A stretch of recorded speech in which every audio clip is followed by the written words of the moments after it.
I found myself drinking in order to try to medicate the stress and the anxiety that I was feeling. If you've been struggling with feelings of anxiety, if you've been feeling stressed and overworked and overwhelmed, then this video is for you. What would you say if I was to ask you this question? How much is your peace of mind worth? Well, that's a question I had to ask myself recently. My name is Bob and I'm a pastor, I'm an English teacher, and I'm a public speaker.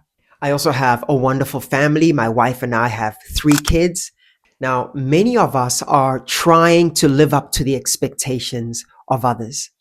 And I guess that's fine to a degree until you realize that there is a point at which others' expectations of us can become a crushing weight. I am now living in Japan and I've been here for a few years and I'm absolutely loving it.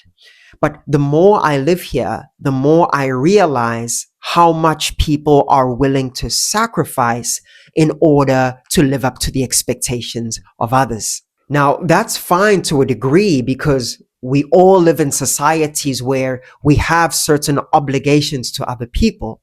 But once you've lived in a place like Japan, you begin to see just how much people are willing to give up, just how much of their freedom they're willing to give up in order to live up to the expectations of others. And to be completely honest, I found myself going down a similar path.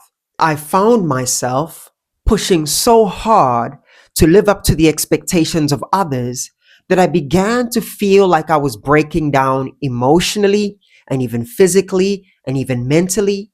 I found myself drinking in order to try to medicate the stress and the anxiety that I was feeling.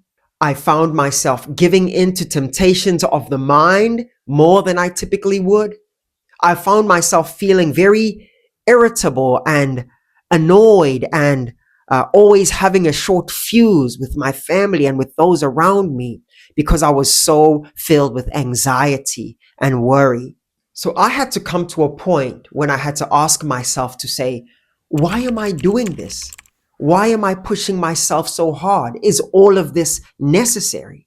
And when I asked this question, I discovered that some of what I was doing was necessary, but a lot of what I was doing was not. I needed to do some of the things that caused me anxiety and worry and stress. I needed to do those things because that was necessary to provide for and feed my family.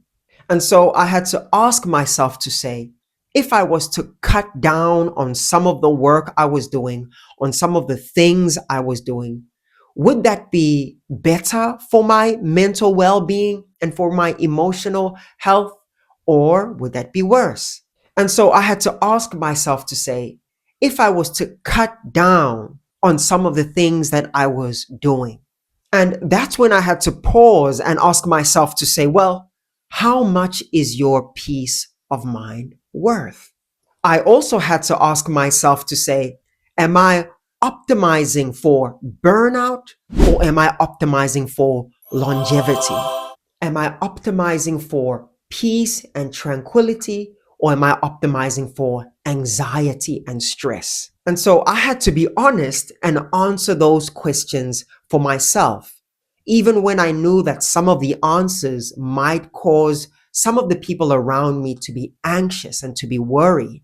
I knew that some of the answers I would provide to those questions might cause some around me to misunderstand me and to judge my actions and intentions. But I needed to be honest because I knew how I was feeling and how anxious and stressed and frustrated I felt. And so because of the pain I felt, I did not allow the fear of judgment detract me from the thinking and the decisions that I needed to make. And I'm really hoping that it will be the same for you if you've been feeling overwhelmed and stressed and anxious because of the life situation that you found yourself in. I made the decision to intentionally step back, to intentionally step away from some of the things that I was doing, even though it meant that financially there would be implications. I would not make as much money as I would if I kept on doing those things. But for the sake of my inner peace, for the sake of my mental health, for the sake of my emotional well being, I needed to step back, to tone it down a little bit. Why? Because I was optimizing for longevity and not for burnout. I hope you'll do the same.